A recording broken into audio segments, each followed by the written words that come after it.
Hello and welcome to Simplicity in Stocks. If you are a long-term investor in the Indian stock market, you may be in a dilemma. Your portfolio is probably filled with high-quality stocks, showing good returns, but most of these stocks would be trading at overpriced levels. Also, you will struggle to find any more high-quality stocks which are trading at reasonable valuations in this kind of market. This is because most of the high-quality stocks have already gone up too much. So what are your options as a long-term investor? Well, you have five options. 1. Buy more of the stocks you already hold. 2. Put in extra effort to find a hidden gem. 3. Do nothing, that is, hold your existing positions and keep extra cash in the bank. 4. Sell some stocks. In this case, you need to know what is to be done with the proceeds. And 5. Wait for a correction. Let's examine all these approaches one by one. But first, we want to clarify that this is a video for informational purposes only. It's not a stock recommendation and should not be treated as such.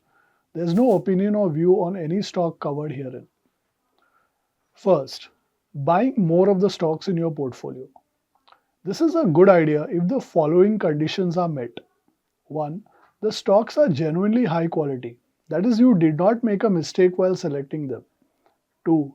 The fundamentals are still intact or have become better. 3. Your original idea for buying them is still valid or has actually improved. 4. The stock has corrected due to some short-term reasons. And 5. The stock is not overvalued. Now be careful in assessing these 5 conditions. Sometimes we get carried away by the quality of our own portfolios, especially if we have done a lot of work selecting them. This might make us think that there are no better stocks in the market. Usually there are better options at any given point in time.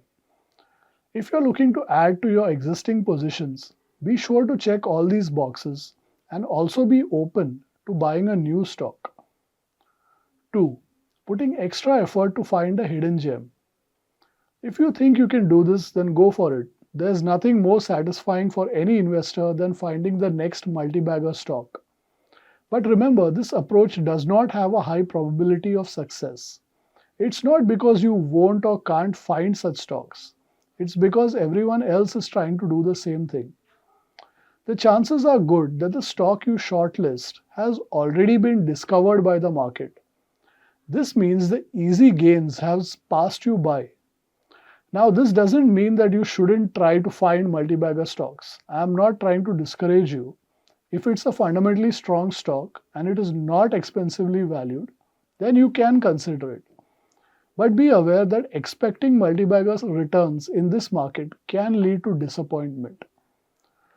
3. The do-nothing approach. This approach is useful if you are already following a clear strategy. Otherwise, it's not such a good idea. If your strategy calls for no action when the markets are trading at expensive valuations like they are now, then it makes sense to sit tight and wait for a correction. Your excess cash is safe in the bank until that time. But if this is not your strategy and you're still doing nothing because you don't know what to do, then it's likely that you've gone wrong somewhere. In this case, it's a good idea to get back to the basics and find an investing approach that works for you. 4. Selling some stocks. This approach is fine as long as you have a plan for the cash generated. This plan could be as simple as holding on to the cash for some time as you look for better stocks. Also be clear about the reasons for selling. Here are some valid reasons to sell a stock. 1. Your original idea behind buying the stock is no longer valid. 2. The company's fundamentals have declined. 3. The stock has recently shot up to sky-high valuations that can't be rationally justified. 4. You have found a much better stock and don't have excess cash to invest in it. Finally, consider the stock's weightage in your portfolio. If it is a small part, say less than 5%, then there's no need to be hasty. Even a big correction in the stock won't hurt your overall portfolio. But if this stock is your biggest position or one of the biggest, then you should give it your full attention and come to a decision as soon as possible. Number 5. Waiting for a correction. A correction would be the best time to buy high quality stocks, especially those on your watch list.